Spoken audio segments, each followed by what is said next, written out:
Selection के अंदर में आई मीन बोल सकते हैं कि इसके बाद मतलब इसमें जो नेचुरल सिलेक्शन का जो थ्योरी था उसमें 5-6 इन्वॉल्वमेंट था, वो सब स्टेप उसमें होना बहुत जरूरी था, तभी होता।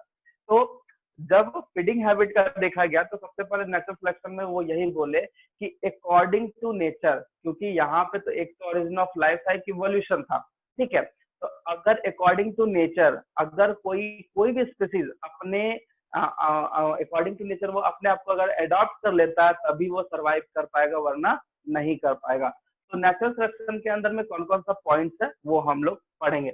इसमें कुछ है नहीं, देखो इस पैराग्राफ में एनसीईआरटी में तो बहुत कुछ है, बट इसमें जो एचएमएस बीगल के बाद जो जिस आइलैंड पे गए थे वहां के याद रखना कि वहां का जो बर्ड थे उसके फिंच के हिसाब से, उसके बिग के हिसाब से वो नेचुरल सिलेक्शन थ्योरी दिए थे, ठीक है। क्योंकि जब तक नेचर का सिलेक्शन नहीं होगा तब तक कोई भी स्पीसीज जो है वो सरवाइव नहीं कर सकता है। अब क्या क्या था उनके अंदर, मतलब कौन कौन सा पॉइंट था ये देखना है, ठीक है।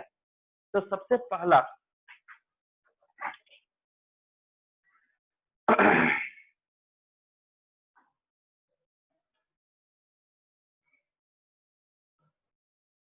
थ्योरी ऑफ नेचुरल सिलेक्शन में सबसे पहला जो फीचर था ओवर प्रोडक्शन था, जिसको बाद में बोला गया रैपिड मल्टीप्लिकेशन। दूसरा जो पॉइंट था वो था लिमिटेड ऑफ फूड एंड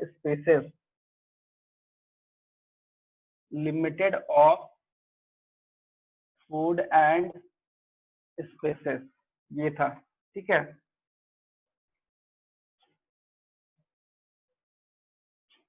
तीसरा था स्ट्रगल फॉर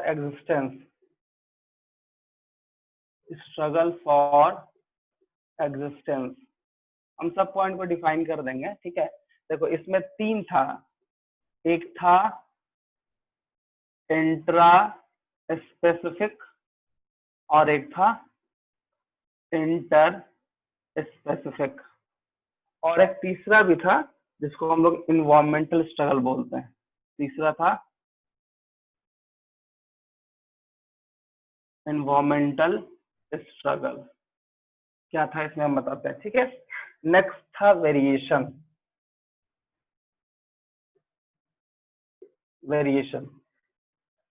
नेक्स्ट था, इसी में था सर्वाइवल फॉर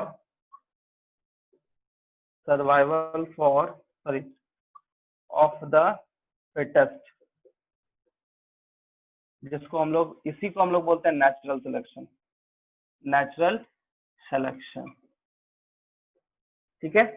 उसके बाद फिर था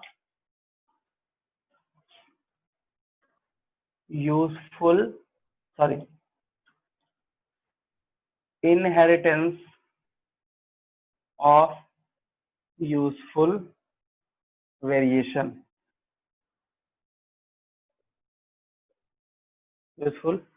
ये चीज था। अब देखो यहाँ पे क्या है नहीं है समझना, ठीक है। देखो नेचुरल सिलेक्शन का जो फीचर्स है इसमें सबसे पहला जो पॉइंट है ओवर प्रोडक्शन, ठीक है। सिंपल है, प्रोडक्शन कहाँ पे हो सकता है, तो प्रोडक्शन वहीं पे होगा जहाँ पे फर्टिलिटी रेट ज्यादा होता है। उसके लिए 2 अलग अलग मतलब बोल सकते हो रीजन है। रीजन क्या है कि नेचुरल सिलेक्शन में जब डार्विन जब इस चीज का थ्योरी दे रहे थे तो बहुत कुछ उसमें देखे थे क्या कि कुछ जो एग लेइंग एनिमल है वो एग के थ्रू रिप्रोडक्शन कर रहा है, और कुछ जो है डायरेक्टली बर्थ कर रहा है, तो बर्थ के तरह आई मीन डायरेक्टली बर्थ के थ्रू वो अपना प्रोडक्शन को कंटिन्यू कर रहा है, मतलब प्रोडक्ट कर रहा है, ठीक है ना। ओवर प्रोडक्शन में क्या होता है कि जिस जगह पे अकॉर्डिंग टू नेचर, क्योंकि हर एक ऑर्गेनिज्म का मैक्सिमम ऑर्गेनिज्म का एक टाइमिंग होता है, एक बोल सकते हो एक टाइमिंग है, एक ज्योग्राफिकल रीजन है, ये सब होना बहुत इंपॉर्टेंट है फॉर प्रोडक्शन। जैसे मान लिया जाए ह्यूमंस को अगर छोड़ देते हैं तो जितना भी एनिमल को तुम देख लो सबका सीजनेबल ब्रीडिंग है, तो एक टाइम है। दूसरा चीज है कि ज्योग्राफिकल जो बोल सकते हो ज्योग्राफिकल रीजन, कहने का मतलब ज्योग्राफिकल कंडीशन, ये भी बहुत इंपॉर्टेंट है। ठीक है, तब ना वो जो हम लोग बोलते हैं कौन सा बर्ड्स को माइग्रेंट होता है, माइग्रेशन होता है, क्यों होता है? वो रिप्रोडक्शन के लिए होता है। तो ओवर प्रोडक्शन या फिर प्रोडक्शन तभी हो सकता है जब कि पहला एक फर्टिलिटी रेट बहुत ज्यादा हाई हो, और दूसरा उसका ज्योग्राफिकल रीजन, इसमें ये पहला था। अगर ये दोनों में होगा तो वहां पे rapid multiplication I mean production जो है वो ओवर हो सकता है, पहला। दूसरा limited of food and space. Suppose that मान लिया जाए कि इस पॉइंट में वो बताए कि सपोज दैट मान लिया कोई एरिया है, वहां पे 100 आदमी का रहने का और खाने का जगह है, और अगर ओवर प्रोडक्शन होता है, सपोज दैट ओवर प्रोडक्शन हो जाता है, तो यहाँ पे अगर मान लो 100 है और 200 हो गया, तो सर्वाइव कितना करेगा? 100 ही करेगा। वो भी एक तरह का नेचर का सिलेक्शन हो गया कि नहीं, उस एरिया का नेचर क्या था कि नहीं 100 ही आदमी को वो सर्वाइव करवा सकता है, क्योंकि वहां पे फूड लिमिटेड था और शेल्टर भी लिमिटेड था। अब देखो, जब फूड और शेल्टर लिमिटेड हो जाता है तो फिर वहां पे क्या होता है? तो नेक्स्ट है स्ट्रगल फॉर एग्जिस्टेंस। यहाँ पे एक वर्ड लिख रहा है, डायरेक्टली समझ में आएगा, कंपटीशन।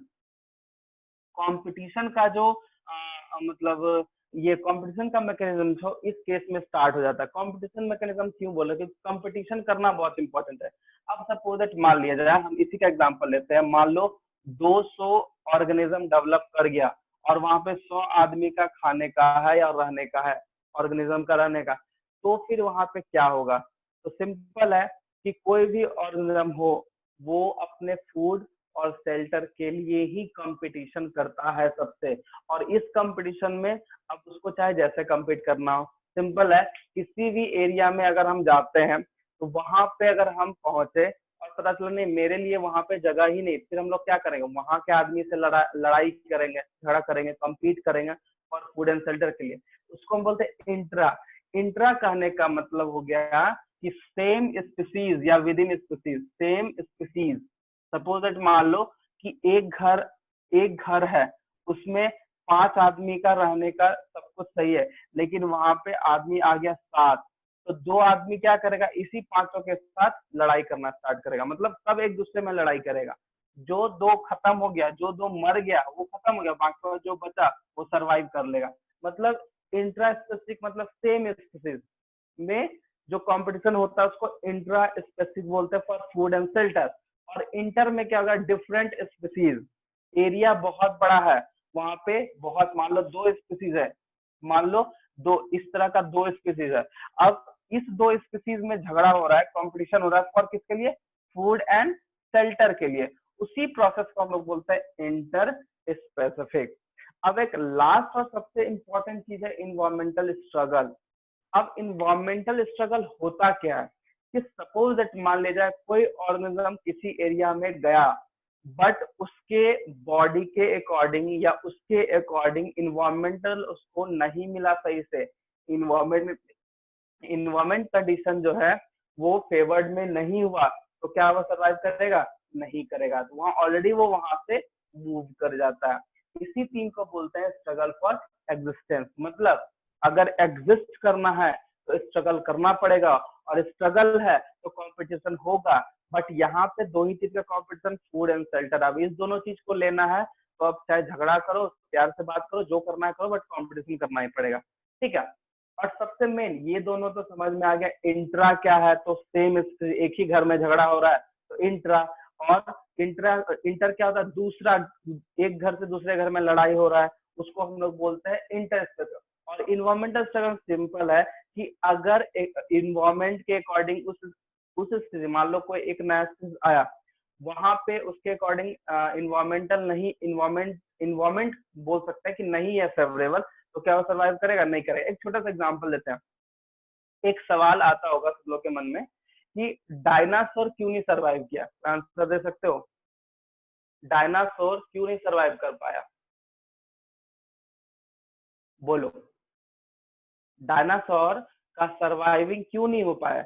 क्योंकि डायनासोर के लिए जो इन्वायरमेंटल कंडीशन था, जब तक फेवर्ड हुआ, उसका जैसे अनफेवर्ड हुआ वो मरना स्टार्ट हो गया।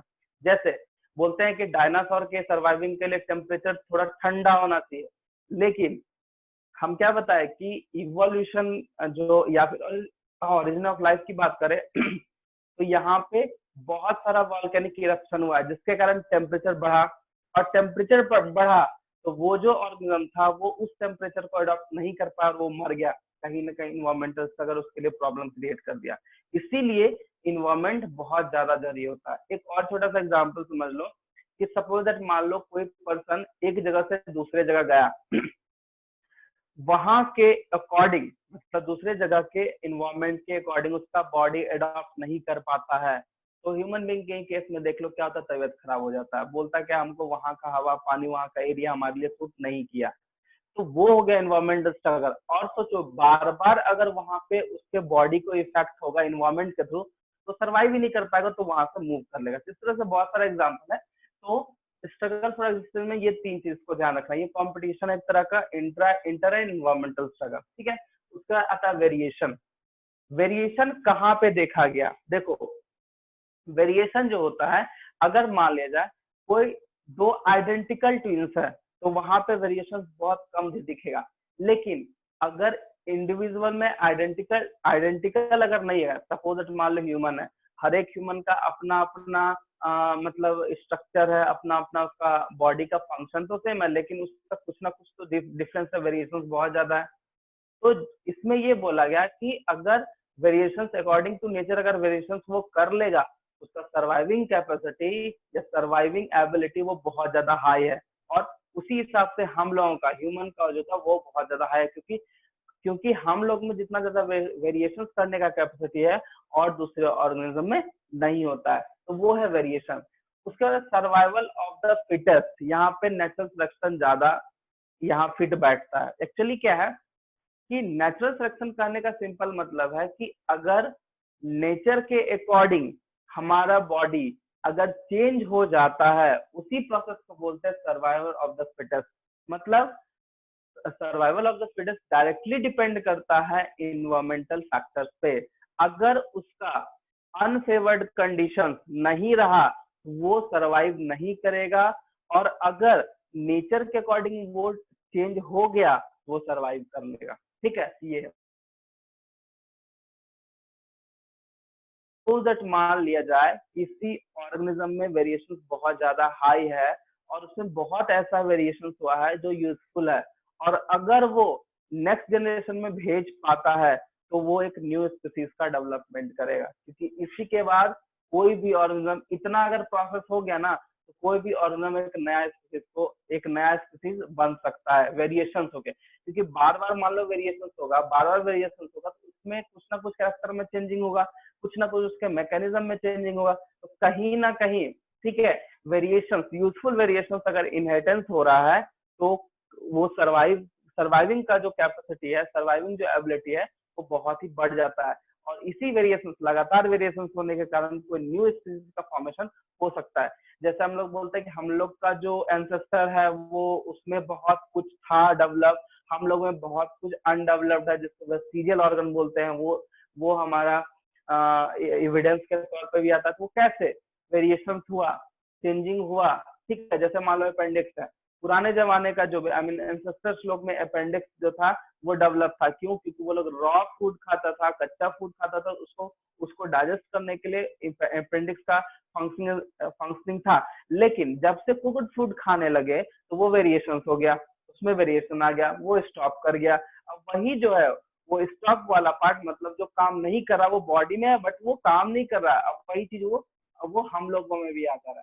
कहीं ना कहीं वो यूजफुल वेरिएशन और इनहेरिटेड हुआ। तो ये इतना ज्यादा प्रोसेस होता है तब एक नेचुरल सिलेक्शन हो पाता है। क्योंकि इसमें से अगर कुछ भी नहीं होगा, मान लो इसमें से अगर कोई भी एक अगर होता है वो नेचुरल सिलेक्शन का पार्ट है। तो वही नेचुरल सिलेक्शन का ये फीचर्स हो गया। ठीक है, इसको नोट कर लो।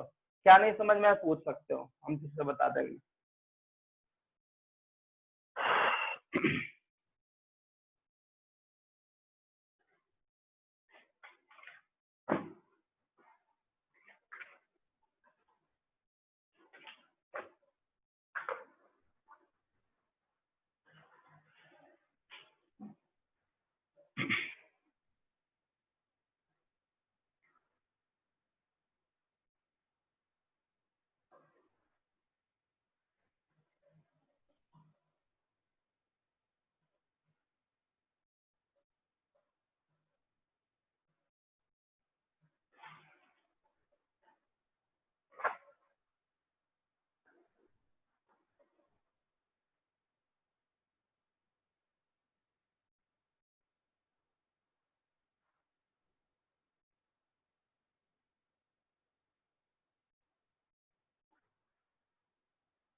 नोट कर लिया इसको?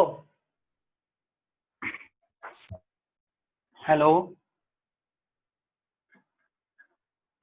पॉइंट को यस नोट कर? सर। हाँ, इसमें कुछ समझना है, कुछ ऐसा जो नहीं समझ में आया? समझ में नो आ गया? सर। समझ में आ गया ना? ठीक। Yes sir. हाँ, नेचुरल सिलेक्शन के बाद जो है एविडेंस, क्योंकि इस थ्योरी देने के बाद बहुत कुछ मतलब बहुत सारे साइंटिस्ट के दिमाग में चलना स्टार्ट हुआ। ठीक है, एक्चुअली क्या है कि डार्विन जो है उसको एक तरह का इवोल्यूशन का हेड मतलब फादर बोला जाता है। रीजन क्या, वो बहुत कुछ किया। अब देखो इसमें एविडेंस में हम लोग क्या क्या देखते हैं। तो सबसे पहला एविडेंस के तौर पे हम लोग फॉसिल को लेते हैं। अब फॉसिल क्या है? देखो, फॉसिल बोलते हैं डेड एंड डिकेइंग पार्ट को। ठीक है, तो सपोज दैट मान लिया जाए कोई एक फॉसिल मिलता है। जब हम उसका स्ट्रक्चर वगैरह का स्टडी करते हैं तो कुछ ऐसा स्ट्रक्चर है जो सिमिलर होता है एंसेस्टर का और जो अभी अर्लियर में ऑर्गेनिज्म है उससे। तो कहीं ना कहीं एविडेंस ये देता है, फॉसिल ये प्रोवाइड कर देता है कि नहीं इवोल्यूशन इस हिसाब से या वेरिएशन इस हिसाब से हुआ, तभी हम लोग इवॉल्व कर रहे हैं। इवोल्यूशन मतलब क्या? चेंज, वेरिएशन, किसी भी तरह का चेंजिंग होगा, किसी तरह का वेरिएशन, वो इवॉल्व हो गया।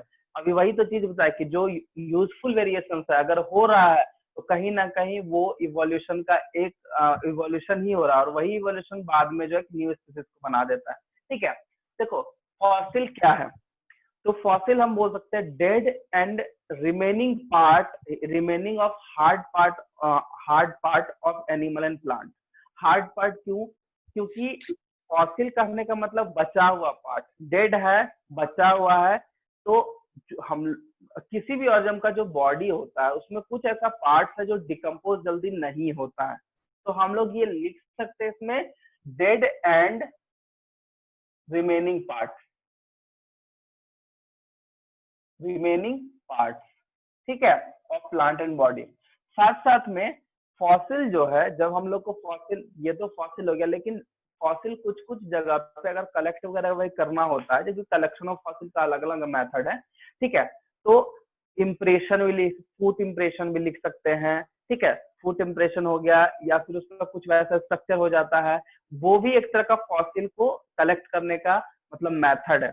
तो सबसे पहले हम लोग समझते हैं कि फॉसिल जो है वो डेड एंड रिमेनिंग पार्ट जो बोल रहे हैं वो क्या है। देखो फॉसिल जो है मतलब अगर फॉर्मेशन ऑफ फॉसिल पढ़ोगे तो फॉर्मेशन ऑफ फॉसिल का मेन होता है स्ट्राटिफिकेशन। सपोज दैट मान लिया जाए कि हम कोई एक एरिया है, वहां पे माइनिंग स्टार्ट हुआ और माइनिंग में ये हमको कुछ लेयर मिला, सॉरी कुछ लेयर है, और नीचे वाले पार्ट्स में अगर मान लो हो जाता है कुछ कुछ रिमेनिंग पार्ट मिलता है, अर्लियर पार्ट में मिलता है, इसी को बोलते हैं स्ट्राटिफिकेशन फॉसिल।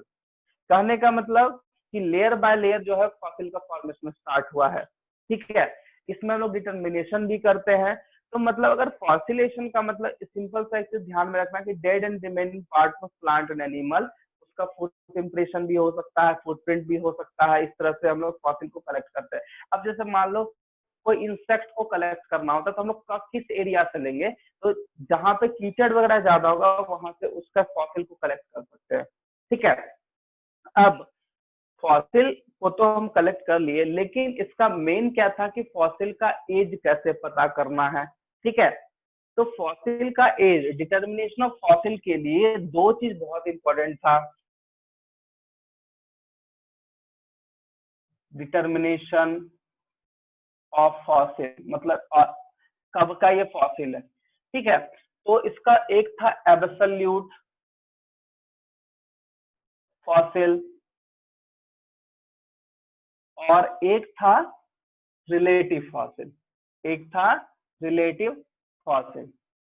तो रिलेटिव फॉसिल पहले समझ लो। हम लोग इसमें कंपैरिजन करते हैं। मान लीजिए कोई दो हमको फॉसिल सेम टाइप का मिला, तो कैसे हम लोग उसको रिलेट करके उसका एज पता कर सकते हैं? तो जैसे भी बताया, मान लो कि स्ट्राटा हम लोग लेयर ऑफ मान लो सॉइल है, और कोई कोई फॉसिल यहाँ से मिला, कोई फॉसिल यहाँ से मिला।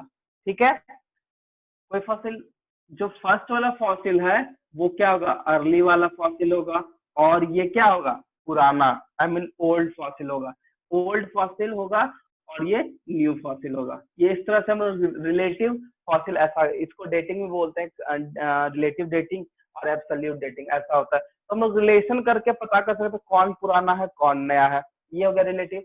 लेकिन एब्सोल्यूट की अगर बात करें, एब्सोल्यूट की बात करते हैं, एब्सोल्यूट में हम लोग उसका स्ट्रैटिफिकेशन नहीं करते हैं, उसका स्ट्रक्चर नहीं करते हैं, उसका ऑर्गेनिक मॉलिक्यूल से पता करते हैं। क्या करते हैं? ऑर्गेनिक मॉलिक्यूल से पता करते हैं, या फिर उसमें जो मॉलिक्यूल प्रेजेंट है उससे पता। सिंपल मॉलिक्यूल समझो, ऑर्गेनिक मॉलिक्यूल क्या, और मॉलिक्यूल समझ लो, ठीक है। अब एब्सोल्यूट में सपोज मान लो हमको एक बोन मिला, अब ये हमको एक दूसरा बोन मिला, इस दोनों में ऐसे कैसे पता करना? तो सपोज मान लो हम बोन किससे बना होता है? कैल्शियम से और फास्फोरस से बना होता है, पता है ना, कैल्शियम में ये भी कैल्शियम से और फास्फोरस दोनों से बना होता है। तो सपोज मान लिया जाए कि बोन ए मतलब फॉसिल ए में कैल्शियम का लेवल ज्यादा है, हाई है, इसमें लो है, तो फिर लो वाला जो होता है वो फॉसिल पुराना है, वो फॉसिल ओल्ड है। कैसे पता किए? कुछ आइडिया तो बताओ। ये न्यू है। देखो फॉसिल में क्या होता है कि डिकम्पोजिशन प्रोसेस होता है, सिंपल है। बोन वगैरह जो है, हार्ड पार्ट अगर बात करें तो बोन्स वगैरह क्या है कि उसका जो है उसका मतलब फॉसिल का मतलब डिकम्पोजिशन जो बहुत पुराना होगा उसमें ऑब्वियस होता है डिकम्पोजिशन जो प्रोसेस वो ज्यादा हुआ रहेगा, और अगर वो ज्यादा हुआ रहेगा तो उसमें ऑलरेडी मॉलिक्यूल कम मिलेगा, और मॉलिक्यूल कम मिलेगा इसी से हम लोग पता करेंगे ये ओल्ड है, ठीक है। और ये है कम डिकम्पोजिशन, कंपोनेंट ज्यादा, मॉलिक्यूल ज्यादा, तो इसमें हम लोग क्या बोलेंगे? High decomposition. तो इस हिसाब से ये जो है ये नया फॉसिल है और ये पुराना फॉसिल है, इस तरह से। और इसमें एग्जैक्टली हम लोग पता कर लेते हैं इसका एज, और इसका मतलब बोल सकते हैं कितना कितना मतलब पुराना है और क्या एज का हो रहा होगा। इसमें एब्सोल्यूट से ही पता चलता है, इसमें पता नहीं चल पाएगा, ठीक है, क्योंकि इसका स्ट्रैटिफिकेशन होता है, कभी ऊपर नीचे हो सकता है, बट इस तरह से स्टडी करते हैं। बट ये जो स्टडी है ये परफेक्ट स्टडी कहलाता है, ठीक है। दूसरा चीज क्या है कि absolute fossil I mean determination of fossil के लिए कुछ कुछ आइसोटॉप्स भी यूज करते हैं, जैसे carbon dating. Carbon dating C14 एक आइसोटोप है, C14 याद रखना, C14 एक आइसोटोप होता है जो कि हम लोग जैसे उसको C14 पे डालेंगे एग्जैक्टली उसका एज पता कर जाएगा कि वो 100 साल पुराना है, 2 साल पुराना कब है। तो ये इस तरह से है। देखो उसके अलावा जैसे आर्गन डेटिंग भी होता है, बहुत सारा मॉलिक्यूल वगैरह को लेके, लेकिन सबसे ज्यादा जो इफेक्टिव है वो C14 है, इसको याद रखना। C14 एक आइसोटोप है कार्बन का, जिससे एब्सोल्यूट डेटिंग, क्योंकि एब्सोल्यूट फॉसिल एब्सोल्यूट डेटिंग इस मैकेनिज्म में वो आइसोटोप यूज करके हम लोग एग्जैक्टली उसका एज पता कर सकते हैं, ठीक है। ये है उसमें। अब देखो ये तो हो गया तुम्हारा, इसमें हम लोग देखो एविडेंस के हिसाब से, आई मीन फॉसिल के हिसाब से, ठीक है, फॉसिल के हिसाब से एक नया मतलब टाइम स्केल पता चला जिसको हम लोग जियोलॉजिकल टाइम स्केल बोलते हैं, जियोलॉजिकल टाइम स्केल। जब फॉसिल का फॉर्म इसका एजिंग वगैरह पता हुआ तो जियोलॉजिकल टाइम स्केल ये हम लोग पढ़ेंगे कि कितने पीरियड्स में कौन ज्यादा था, कितने इपॉक में, कितने एरा में, इस तरह का जो जियोलॉजिकल टाइम स्केल है वो फॉसिल के बाद ही निकाला गया। जैसे हम लोग बोलते हैं ना कि अभी मॉडर्न चल रहा, मॉडर्न पीरियड चल रहा है तो हम लोग डोमिनेंट ओवर है, लेकिन इसके पहले कौन डोमिनेंट था, कब फर्स्ट एंजियोस्पर्म था, ये सब भी हम लोग को जानना है। बट फॉसिल के बाद ही ये हुआ था, ये हम लोग बाद में जानेंगे, ठीक है। अब देखो नेक्स्ट एविडेंस जो है comparative structure, anatomical comparative structure को देख के एविडेंस दिया गया। एक तो फॉसिल दिया गया, दूसरा कॉम्परेटिव स्ट्रक्चर क्या होता है, ठीक है। तो हम लोग तीन चीज देखेंगे, कॉम्परेटिव, एनाटॉमी, स्ट्रक्चर, ठीक है। तो सबसे पहला आ जाता है होमोलोगस, होमोलोगस, दूसरा हो जाता है एनालोगस, और एक हो जाता है वेस्टिजियल ऑर्गन, एक हो जाता है वेस्टिजियल ऑर्गन। इसमें क्या तीनों में डिफरेंस है, ठीक है। देखो होमोलोगस जो होता है, होमोलोगस मतलब यहाँ पे स्ट्रक्चर क्या हो जाएगा, डिफरेंट या सेम, यहाँ पे होगा स्ट्रक्चर सेम, ठीक है। स्ट्रक्चर प्लस ऑरिजिन क्या हो जाएगा, सेम, बट फंक्शन क्या हो जाएगा, फंक्शन क्या हो जाएगा, डिफरेंट हो जाएगा, क्या हो जाएगा, डिफरेंट हो जाएगा। अब एनालॉगस की बात करें तो structure origin different but function same, but function क्या हो जाएगा, सेम हो जाएगा। चलो इसको पहले समझते हैं।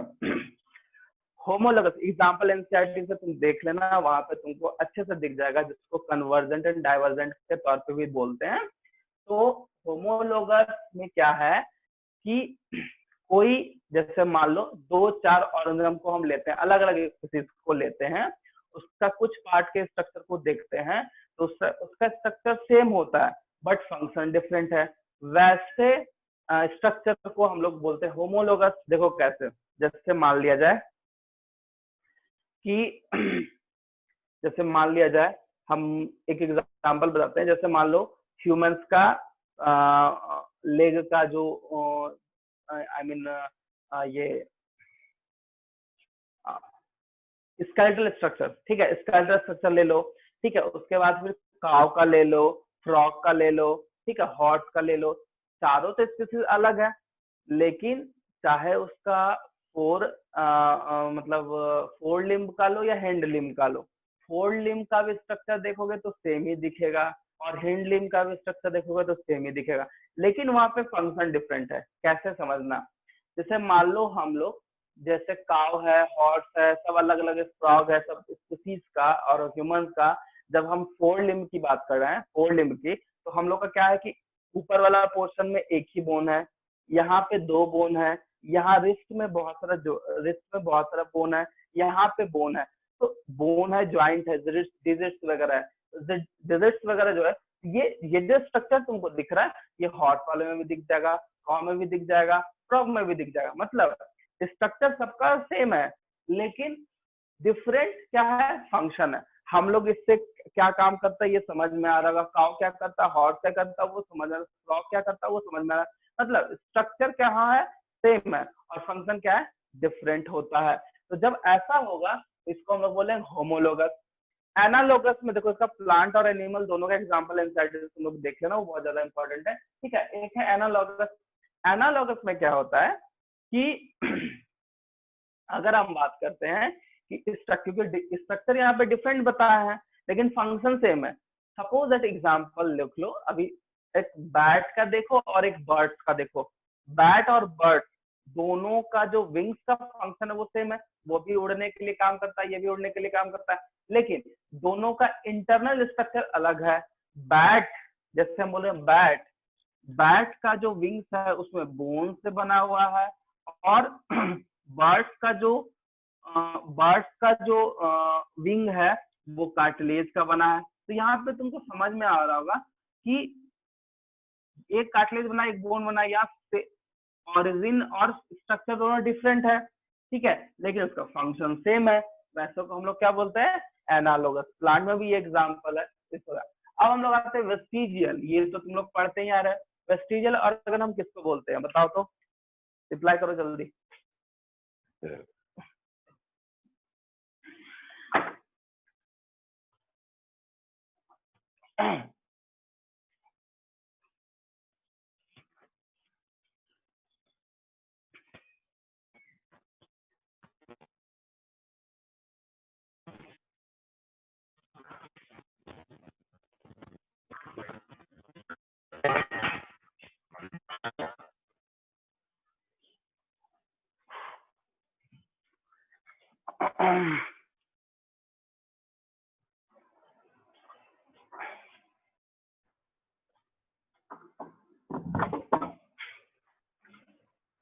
हेलो,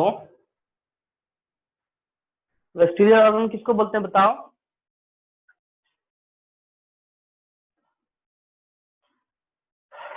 रिप्लाई करो, नहीं आता है, नहीं पता, ये तो पढ़े हो गए जी, ये तो 10th में भी था। देखो वेस्टिजियल ऑर्गन कहने का मतलब होता है कि पहले, बहुत साल पहले ये फंक्शनिंग था, फंक्शनल होता है, लेकिन अब वो फंक्शनिंग नहीं है। फंक्शनिंग पहले था, अब नहीं है। जैसे हम लोग के बॉडी में, मेरी ह्यूमन बॉडी में बहुत ऐसा एग्जाम्पल है जिसमें कि जो ऑर्गेनिज्म का सॉरी जो पार्ट है वो फंक्शनिंग नहीं है, लेकिन पहले एंसेस्टर्स, हमारे जो भी एंसेस्टर्स थे उसमें थे क्या, उसमें वो फंक्शनिंग था। ठीक है, तो एग्जाम्पल के तौर पे जैसे हम इसके पहले बता चुके हैं, अपेंडिक्स क्या है, अपेंडिक्स। तो यहाँ पे ध्यान रखना, अपेंडिक्स एक ऐसा स्ट्रक्चर है जो मतलब एकदम स्टार्टिंग में जो होगा, जो हमारे एंसेस्टर होगा उसमें था। देखो कैसे था समझो। जैसे हम पहले बता चुके कि अपेंडिक्स का काम क्या होता था कि पहले के आदमी जो है वो रॉ फूड खाते थे, कच्चा खाना खाता था। तो कच्चा खाना खाते थे तो उसको डिकम्पोज करवाना पड़ता था, क्योंकि हम लोग अब डाइजेस्ट करते थे, इंजाइम का जरूरत पड़ता है, लेकिन जो डिकम्पोज करते थे, डिकम्पोजिशन जो होता था, उस केस में हम लोग ये बात करते थे कि वहां डिकम्पोजिशन के लिए माइक्रोब्स होना जरूरत, तो कुछ माइक्रोब्स भी प्रेजेंट होता था वेस्टिजियल में। तो जब से रॉ फूड खाते थे तब वो एक्टिव था, लेकिन जैसे कुक्ड फूड खाने लगे उसको डिकम्पोज करने की जरूरत ही नहीं पड़ने लगा। जब वो प्रोसेस ही होना बंद होगा तो धीरे धीरे वो ऑर्गन क्या होगा, अपना फंक्शनिंग बंद कर दिया। यही यूजफुल वेरिएशन है। ठीक है, जो एग्जाम्पल बताया यही यूजफुल वेरिएशन है। अब काम करना बंद करिए, वो ऑर्गन तो है बट वो फंक्शनिंग नहीं है। पहले क्यों था ये रीजन पता चल गया। दूसरा एग्जाम्पल है टेल बोन। तो पहले जो हमारे एंसेस्टर्स है वो बोलते हैं ना कि हम लोग बंदर प्रजाति का है। क्यों, बंदर में देखो टेल है, तो हम लोग में टेल बोन है, जहां से टेल ओरिजिन होगा वो वहां पे है, लेकिन अब वह टेल डेवलप नहीं हो पाता है। तो ये भी एक तरह का है। तो ओवरऑल देखा जाए मतलब पहले फंक्शनिंग था, अब फंक्शनिंग नहीं है, ये चीज हम लोग समझना होगा। दूसरा चीज होता है कि बहुत सारा, जैसे अगर हम लोग बात करेंगे, बहुत सारा बॉडी में ऐसा ऑर्गन है जो फंक्शनिंग नहीं है बट प्रेजेंट है। तो अप्रोक्सीमेशन याद रखना, ऐसे तो हर एक बुक में अलग ले रहे हैं। 104 ऐसा ऑर्गन है जो हमारे बॉडी में एज ए वेस्टिजियल ऑर्गन है। अगर वो नहीं भी रहेगा तो कोई फर्क नहीं पड़ेगा हमारे लाइफस्टाइल में, हमारे लाइफ प्रोसेसिंग में, और अगर है भी तो कोई फर्क नहीं पड़ेगा। जैसे टेल बोन हम बोलते हैं, कॉकिक्स जो है जिसको हम लोग टेल बोन बोलते हैं, वो जो है उसका कोई काम नहीं है, वो भी एक तरह का वेस्टिजियल ही है। ठीक है, तो इस तरह से पिन्ना, हम लोग का पिन्ना जो था वो भी वेस्टिजियल है। तो बहुत सारा ऑर्गन है जो वेस्टिजियल है, पहले था फंक्शनिंग, अब फंक्शनिंग नहीं है। समझ में आ गया इसको, समझ में आया? हेलो, बताओ, रिप्लाई करो। यस यस हाँ, सर। तीनों समझ में आ गया ना, होमोलॉगस एनालॉगस। देखो इसमें कन्वर्जेंट और डाइवर्जेंट का भी कॉन्सेप्ट है, तो एनसीईआरटी में ऐसे हम लिख ही देते हैं। ठीक है, कन्वर्जेंट किसको बोलेंगे, डाइवर्जेंट किसको बोलेंगे। डाइवर्जेंट इज अ होमोलॉगस, इसको नोट कर लो, और कन्वर्जेंट इज अ एनालॉगस। ठीक है, ये चीज इसको नोट कर लो, 2-3 लाइन का है। ऐसे एनसीईआरटी में भी है, पेज नंबर हम बता देते हैं। ठीक है, पेज नंबर है तुम्हारा 131, 131।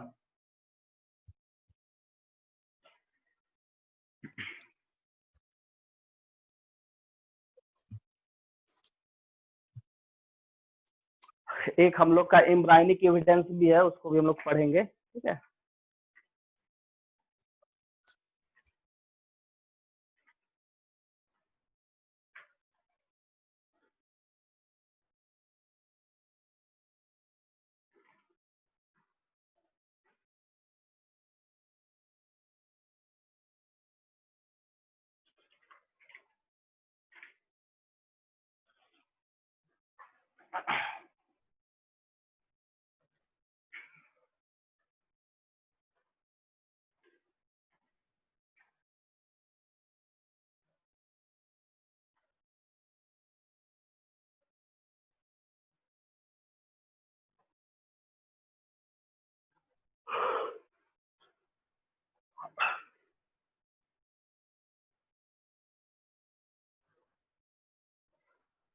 सर हो गया। हो गया। अब देखो इसी में हम लोग का एक और एविडेंस है जिसको एम्ब्रायोलॉजिकल एविडेंस बोलते हैं। तो एम्ब्रायोलॉजिकल एविडेंस में हम लोग क्या देखते हैं, देखो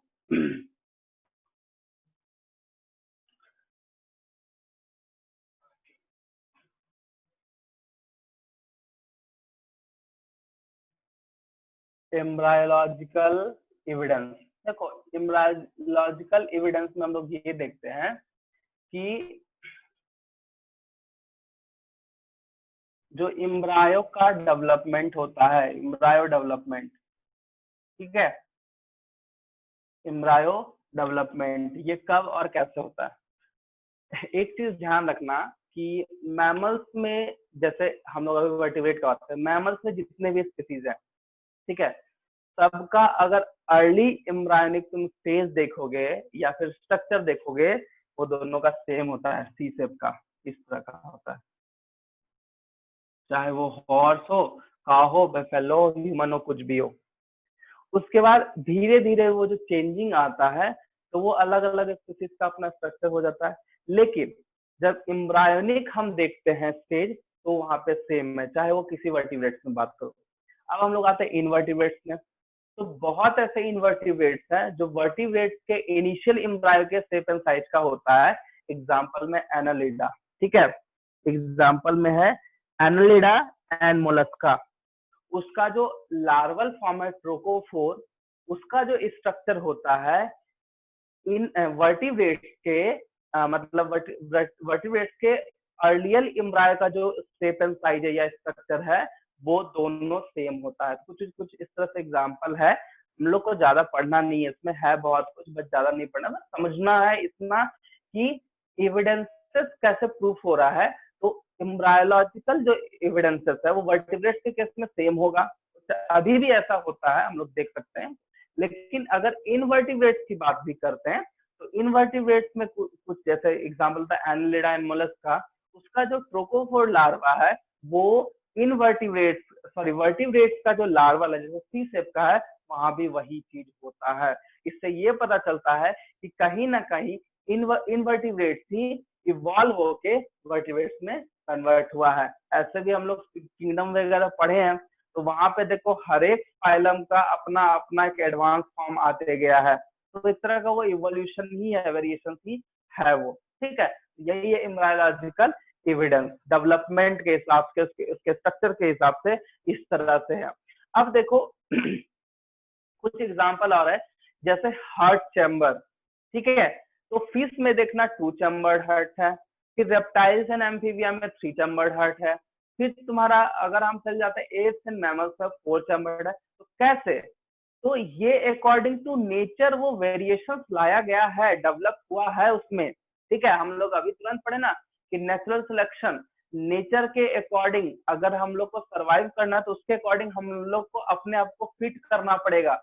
अगर मान लिया जाए कॉम्प्लेक्स ऑर्गेनाइजेशन है और उसमें ऑक्सीजन का बहुत ज्यादा एफिशिएंसी चाहिए उसमें, तो वहां पे सबसे पहले हार्ट को 4 चैम्बर में कन्वर्ट करना पड़ेगा, ठीक है। उसी तरह से जो हार्ट का स्ट्रक्चर हम वो देख रहे हैं 2, 3 एंड 4, वो इवोल्यूशनरी आई मीन एविडेंस है, एक तरह का इवोल्यूशनरी एविडेंस में आता है वो सब, कि हाँ ये पहले था फिर ये चेंज अकॉर्डिंग टू मतलब रिक्वायरमेंट वो चेंज होते गया, ये है। तो एक तो एम्ब्रायोलॉजिकल है, एम्ब्रायो का डेवलपमेंट शेप एंड साइज समझ गए। अब देखो इसी पे एक एक्सपेरिमेंटल प्रूफ ये है कि मेलानाइज, इंडस्ट्रियल मेलानाइज, ठीक है, ये एनसीईआरटी में है। उसमें होता क्या है कि कोई साइंटिस्ट जो है वो एक ऐसा एरिया में जाता है जहाँ पे इंडस्ट्री है, और इंडस्ट्री में वहां पे देखता है कि कुछ इंडस्ट्री एरिया में पहले उस एरिया में इंडस्ट्री नहीं होता था, तो वॉल पे जो लाइकेन होता है, इस तरह का वॉल पे जो लाइकेन होता है, वो व्हाइट कलर का था, ठीक है, व्हाइट कलर का था। ये लाइकेन हो गया, और हम लोग लिख सकते हैं व्हाइट कलर विंग्स लिख देते हैं, जो समझ में आएगा, व्हाइट कलर विंग्स। ये लाइकेन है, उसके ऊपर में एक मॉथ है जो व्हाइट कलर विंग्स है उसका। तो वहां पे क्या होता है, जैसे इंडस्ट्री हुआ, तो ये लाइकेन क्या होता है, अपना कलर चेंज करके, ये व्हाइट था, पहले था व्हाइट, अब ये क्या हो गया, ब्राउन हो गया। अब क्या हो गया, ब्राउन हो गया। ब्राउन तो हो गया, चलो हम लोग ये ब्राउन हम कर दिए, तो सपोज ये ब्राउन हो गया, लेकिन इसका जो विंग्स है वो कैसा रह गया, व्हाइट रह गया, जिसके कारण प्रीडेटर जो है वो इजी वे में उसको देख के खा ले रहा था। क्या कर रहा था, खा ले रहा था। अब इसको तो खा लेता तो इसका तो खत्म हो जाता। तो फिर ये क्या सोचा कि अब हमारे विंग्स को चेंज करना पड़ेगा, क्योंकि लाइकेन ऑलरेडी ब्राउन हो चुका है और प्रेडेटर हमको देख ले रहा है, तो ये अपने विंग्स को मिलेनाइज्ड कर लिया, कलर में चेंज कर लिया। अब जैसा विंग्स व्हाइट विंग से क्या ब्राउन विंग्स में चला गया, कैसा हो गया, ब्राउन विंग्स में ये हो गया, जिसके कारण प्रेडेटर नहीं देख पाया। तो ये भी एक तरह का एविडेंस ही है, जिसमें बताया कि हाँ, इंडस्ट्री जब नहीं था तो ऐसा था, जब इंडस्ट्री हुआ तो लाइकेन जो है वो अपना कलर ब्राउनिश में कन्वर्ट हुआ, आई मीन वहां पे वो डेड वगैरह हो गया तो ब्राउनिश में कन्वर्ट हो गया, उसके कारण ये जो विंग्स है, व्हाइट कलर विंग्स है, वो अपने आप को कन्वर्ट कर लिया ब्राउन में। ये भी एक तरह का नेचुरल सिलेक्शन है। अगर सोचो कि नेचर का डिमांड तक नहीं, तुमको ब्राउन होना है, अगर तुम ब्राउन नहीं होगे तो तुम मर जाओगे, तो वो ब्राउन हो गया, वही होता है नेचुरल सिलेक्शन। समझ में आया? ये भी एनसीईआरटी में इसको रीड करके देखना, तुमको सब कुछ वही, इसका कॉन्सेप्ट यही है। ठीक है, कि मिलेनाइज्ड विंग कब हुआ, नहीं हुआ, तो इंडस्ट्री के पहले व्हाइट था, उसके बाद फिर वो ब्राउन में कन्वर्ट हुआ, तो प्रीडेटर देख ले रहा था, तो बाद में क्या हुआ कि वो अपने विंग्स को क्या कर लिया, किस में कर लिया, ब्राउन में कर लिया, जिस कारण वो बच जा रहा था। ठीक है, यही चीज है। तो इसमें हम लोग आज जो है, हाँ, अब कुछ कुछ और चीज है जो हम तुमको बता देते हैं। ठीक है, एविडेंस के तौर पे ये तो इंडस्ट्रियल था एविडेंस। ठीक है, हम लोग जब एविडेंस की बात करते हैं तो दो तरीके का चीज होता है, एक होता है मिसिंग लिंक। किसको किसको पता है मिसिंग लिंक और कनेक्टिंग लिंक में डिफरेंस? बताओ, missing link and connecting link. Missing link में आर्कियोप्टेरिक्स है, आर्कियोप्टेरिक्स हो जाता है, और कनेक्टिंग। अच्छा, पहले मिसिंग लिंक और कनेक्टिंग लिंक में डिफरेंस कोई बता दो, उसके बाद हम बताएंगे। ये भी एक तरह का एविडेंस ही है, क्योंकि इवोल्यूशन एक साइंटिस्ट है जो कि कुछ स्टेटमेंट दिए थे। ठीक है, बट वो बाद में बताएंगे। पहले मिसिंग लिंक और कनेक्टिंग लिंक का मतलब बता दो। ये भी एविडेंस में ही आता है, बोलो। किसी को नहीं पता? No sir. नहीं पता? देखो, मिसिंग लिंक कहने का मतलब है, मान लिया जाए कोई ए पर्सन है, कोई बी पर्सन है। ठीक है, ये दोनों अलग अलग स्पीसीज है, A species and B species. ठीक है, तो दोनों में बहुत कुछ वेरिएशंस होगा, लेकिन दोनों का कुछ कुछ कॉमन कैरेक्टर सी वाले में प्रेजेंट है, तो इसी को बोलते हैं लिंक। क्या बोलते हैं? लिंक। लेकिन अगर मिसिंग लिंक बोलेंगे, मतलब ये स्पीसीज मर चुका है, डेड हो चुका है, जैसे आर्कियोप्टेरिस। आर्कियोप्टेरिस कनेक्टिंग लिंक किसका किसका है?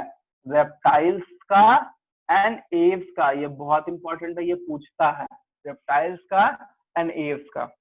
ठीक है, ये चीज है। और अगर कनेक्टिंग लिंक में हम लोग देखते हैं, कनेक्टिंग लिंक में सेम कुछ है, बट वो डेड के जगह पे लाइव होगा।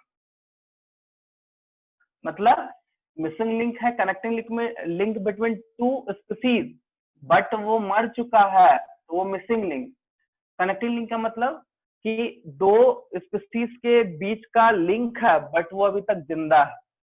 ठीक है, तो इसको हम लोग कनेक्टिंग लिंक बोलते हैं। अब जैसे हम सबसे ज्यादा जो है आर्कियोप्टेरिस को समझते हैं। आर्कियोप्टेरिस एक ऐसा स्पीसीज था जिसमें रेप्टाइल्स का भी कैरेक्टर था, एव्स का भी कैरेक्टर था। कैसे? रेप्टाइल्स में टेल होता है, इसमें भी टेल था।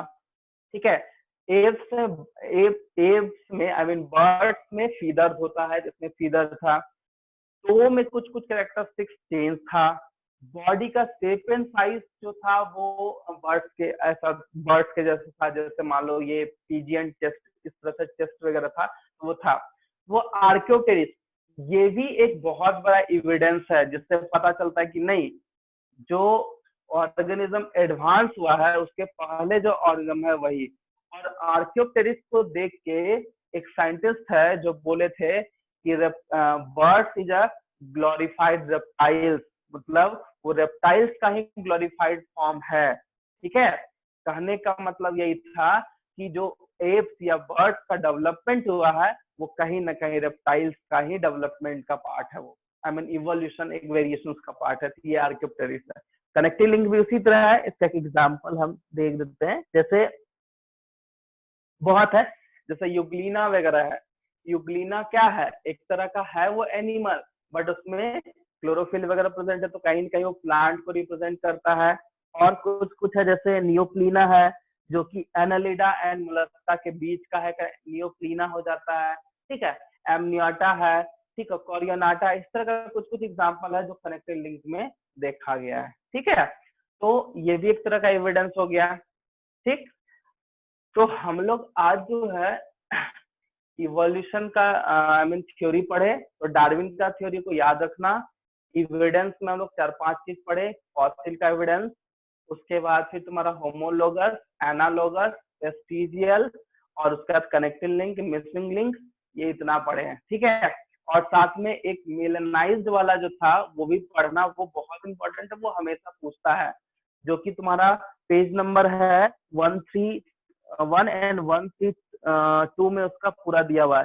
जितना हम बताए उतना काफी है, मतलब एविडेंस फॉर इवोल्यूशन में इतना सब कुछ है। ठीक है, इम्ब्रायोलॉजिकल भी पढ़े हैं। इम्ब्रायोलॉजिकल में क्योंकि इम्ब्रायोलॉजिकल पहले नहीं था, अब ऐड किया हुआ, तो एक पैराग्राफ, छोटा सा पैराग्राफ है, उसको तुम लोग पढ़ के जाना। ठीक है, क्योंकि देखो इम्ब्रायोलॉजिकल में अगर पढ़ेंगे तो उसमें बहुत कुछ है, but according to 12th syllabus 2-3 चीज बस ध्यान रखना है कि इनवर्टिब्रेट्स में, सॉरी, वर्टिब्रेट्स का स्पीसीज का इम्ब्रायोलॉजिकल स्टडी करना, और इनवर्टिब्रेट्स एंड वर्टिब्रेट्स के बीच में क्या कनेक्टिंग लिंक है, वो दोनों हम बता दिए। यही है तुम्हारा।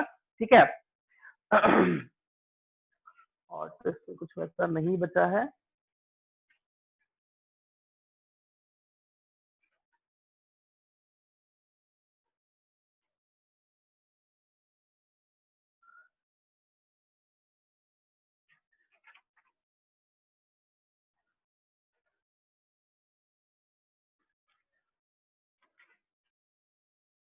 देखो एग्जाम्पल ऑफ नेचुरल सिलेक्शन में वो इंडस्ट्रियल मिलानिज्म का जो एग्जाम्पल है वो बता दिए। ठीक है,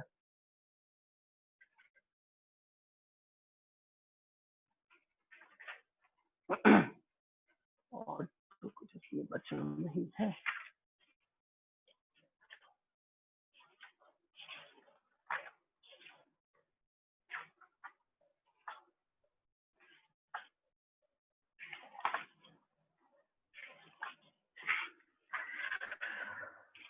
ठीक है, तो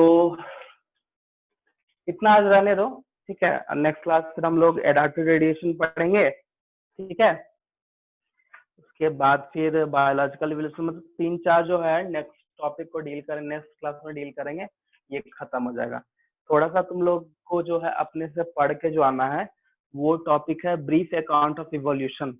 ठीक है ना, ब्रीफ अकाउंट ऑफ इवोल्यूशन में बस इतना सा पढ़ के आना है कि किस एरा में, क्या में, कब, कहाँ, कौन डेवलप किया था। उसमें ज्यादा तुमको नहीं है, 5-10 मिनट का चीज है, उसको ग्राफ में हम समझा देंगे, तो तुम लोग पढ़ लेना। ठीक है, उसमें पढ़ाने का कुछ है भी नहीं। ठीक है, उसको बस याद करना है। ठीक है, और उसका origin and evolution of man, उसमें भी वही है, क्योंकि इवोल्यूशन ऑफ मैन है या ओरिजिन ऑफ मैन का जो मेन रीजन है कि कब वो कहाँ इवॉल्व हुआ है, कैसे हुआ है, तो डायरेक्टली उसका ब्रेन कैपेसिटी है। तो हम लोग नेक्स्ट क्लास खत्म कर रहे हैं, नेक्स्ट क्लास चैप्टर खत्म हो जाएगा। ठीक है, तो थोड़ा सा ब्रीफ अकाउंट ऑफ इवोल्यूशन पढ़ के ना, मतलब हम तुमको बता देते हैं, पेज नंबर है तुम्हारा, वो नोट कर लो, 137। देखो 137 है एनसीईआरटी में, ये वाला पॉइंट इसको करना है, इसको बस एक बार रीड करके आना, ताकि देखो इसमें कुछ है नहीं समझाने के लिए, इसमें बस तुमको बताना है कि किस, जैसे मान लो यहाँ दिया है सिनोजिक एरा, तो यहाँ पे कौन सा पीरियड है, तो क्वार्टरनरी टर्सरी, तो इसमें ब्रायोफाइटा हुआ था, एंजियोस्पर्म, इस तरह का है वो हम समझा देंगे, ठीक है ना। और बाकी बात जो है कॉन्सेप्चुअल जो चीज है वो 3.3 टॉपिक बचा है, एडाप्टिव रेडिएशन और biological evolution and mechanism of evolution बस, और हार्डी विंगर प्रिंसिपल।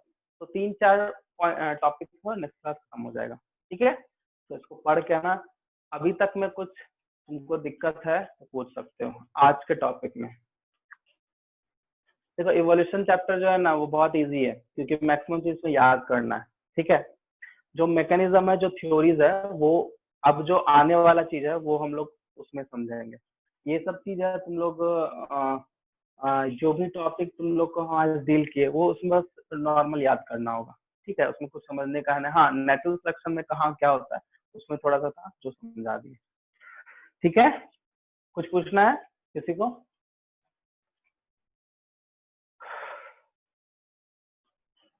आज के कुछ ऐसा चीज जिसमें नहीं समझ में आया तो पूछ सकते हो।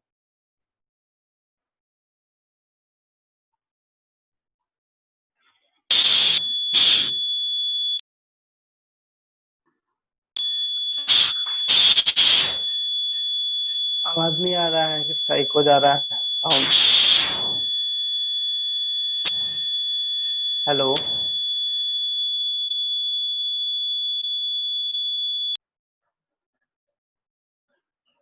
Hello,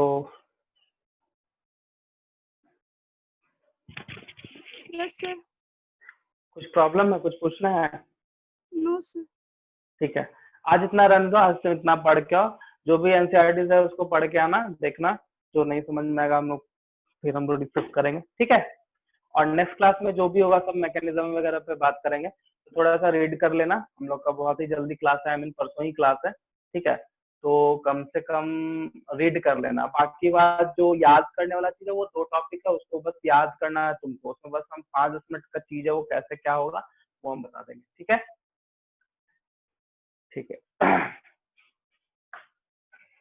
Thank you, sir. Okay, thank you.